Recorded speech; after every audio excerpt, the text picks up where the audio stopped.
Here's something that might surprise you. Some of the best 3D artists in the industry actually stopped relying on tutorials at some point. And the weird part is, the more tutorials beginners watch, the slower their real progress often becomes. So if tutorials are supposed to teach you 3D, why do so many people spend years learning and still struggle to create their own work? Today we're going to talk about the hidden limitation of tutorials and the one skill that actually turns someone into a real 3D artist. To be clear, tutorials are not the enemy. They are incredibly useful. Without tutorials, most people wouldn't even know how to start using tools like Blender. But there's a big difference between learning a tool and becoming an artist. And that difference is where many beginners get stuck, because something strange happens when people rely on tutorials for too long. They become very good at following instructions, but very uncomfortable creating things on their own. And once that happens, progress starts to slow down. Let's break down why that happens.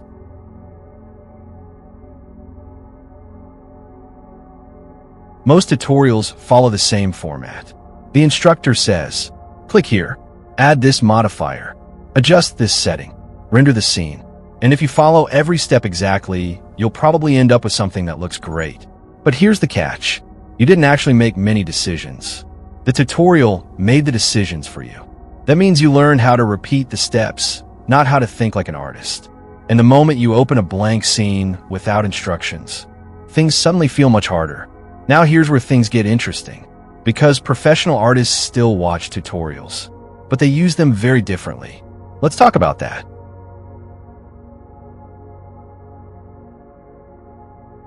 Experienced artists don't watch tutorials just to copy the final result. They watch them to understand principles. For example, instead of asking, how do I recreate this exact scene? They ask, why did the artist choose this lighting? Why does this composition work? Why does this material look realistic? Those questions turn a tutorial from a recipe into a learning tool. It's the difference between copying a dish and learning how to cook. Professional 3D artists still watch tutorials. In fact, even very experienced artists constantly learn from other creators. But they don't use tutorials the same way beginners do. Beginners often watch tutorials with one goal: to reproduce the exact result. They follow every step carefully. Click here, add this modifier, adjust this setting, and at the end, they successfully recreate the scene. But professional artists approach tutorials very differently. Instead of focusing on copying the result, they focus on understanding the ideas behind the steps. For example, imagine a lighting tutorial inside Blender.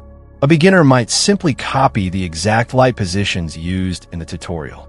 But a professional artist might ask deeper questions like, why is the key light placed here? Why is the background darker? Why does this lighting make the object look more dramatic? Those questions help them understand the principles of lighting, not just the steps. And once you understand the principles, you can apply them anywhere. Another example might be a modeling tutorial. A beginner might focus on memorizing the exact tools used, but an experienced artist is thinking about something else. They might ask, why was this modeling method chosen? Is there a faster way to achieve the same shape? Would this topology work well for animation? These questions turn the tutorial into something much more powerful. Instead of copying one project, the artist is learning a skill that can be reused in many projects. And that's the key difference. Beginners try to replicate results. Professionals try to extract knowledge. They're not just watching the tutorial. They're studying the thinking behind it. And once you start watching tutorials this way, something interesting happens. You stop needing step-by-step instructions for everything. Instead, you begin to understand how to approach new creative problems on your own. And that's when tutorials stop being a crutch and start becoming a tool for real growth.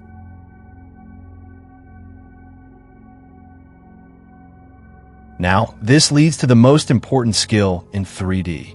And surprisingly, it's not modeling, it's not rendering, and it's not animation. It's problem solving.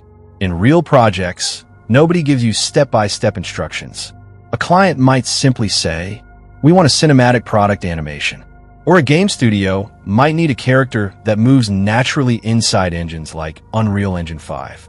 At that point, the artist must figure things out. They experiment. They test ideas. They make mistakes. And that process is where real growth happens. When you watch tutorials, everything is already planned for you. The instructor already knows what the final scene will look like, what tools to use, what steps to follow. So your job is simply to follow instructions. But in real projects, things rarely work that way. For example, imagine a client asks you to create a short product animation. They don't give you a tutorial. They simply say, "We want something cinematic that makes the product look premium." Now you have to make a lot of decisions. What lighting style should you use? What camera movement will make the product feel dynamic? What materials will make the surface look realistic? Those answers don't come from copying steps. They come from thinking through the problem. Another example is when you're building assets for a game.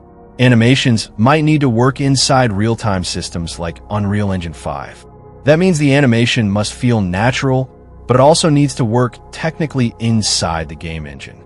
So the artist has to experiment, test things, adjust timing, fix issues.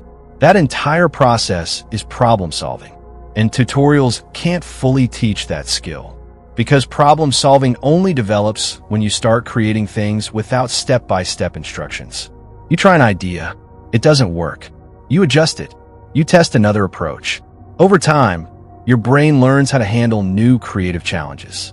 And that ability becomes extremely valuable. Because in the professional world, studios and clients are not looking for people who only follow instructions. They're looking for people who can figure things out. People who can take an idea and turn it into a visual result. That's why two artists can know the same software, but one grows much faster than the other. The difference is not just skill. It's the ability to solve visual problems independently. And once you develop that ability, something interesting happens. You no longer feel stuck when facing a blank scene. Instead, you start seeing it as an opportunity to experiment and create something new. And that shift is where someone truly begins to think like a 3D artist. But here's the good news.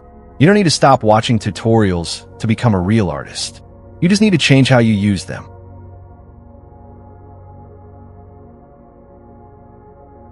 A much more powerful learning method looks like this. First, watch a tutorial to understand a concept. Then close the tutorial and try to recreate something similar from memory. Not the exact project, something inspired by it. Maybe you change the lighting. Maybe you change the scene. Maybe you create your own version entirely. That small shift forces your brain to start making creative decisions. And that's where the real learning begins. The idea is simple. Tutorials should be a starting point, not the entire learning process. Many beginners do this. Tutorial, tutorial, tutorial, tutorial. They keep copying projects.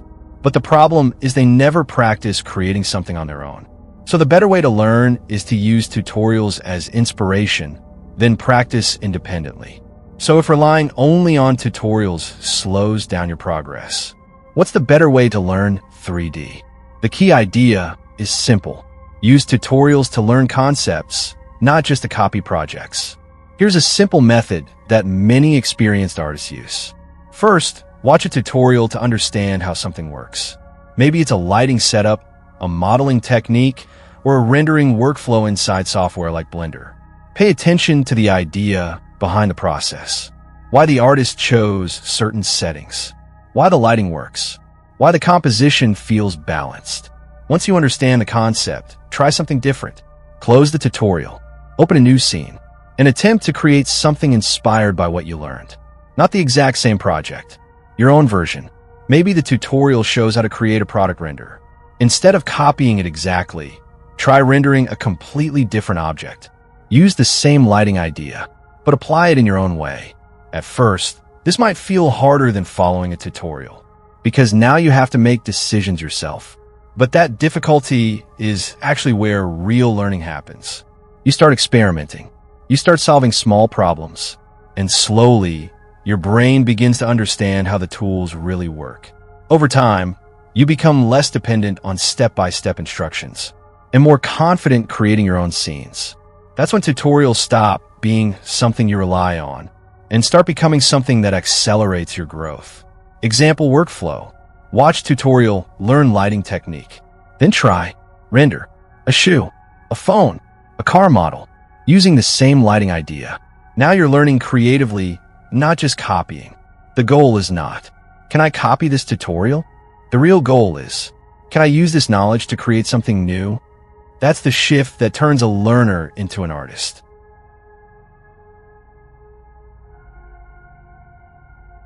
So tutorials are not the problem. The real problem is depending on them too much. Think of tutorials as training wheels. They help you start moving, but eventually you have to ride the bike yourself. Because the moment you start creating without instructions, that's when you truly become a 3D artist. Now I'm curious about something. Be honest. How many tutorials have you watched this year? And how many original projects have you created? Let me know in the comments, because that difference often determines how fast someone improves. And if you want more videos about building real 3D skills, understanding the industry, and growing faster as a 3D artist, make sure you subscribe. On this channel, we don't just talk about which buttons to press. We talk about how to actually think like a 3D artist. In the next video, we're going to explore something that might surprise you. The 3D skills that will matter the most in the next 5 years. Trust me, the answer is not what most beginners expect. I'll see you in the next one.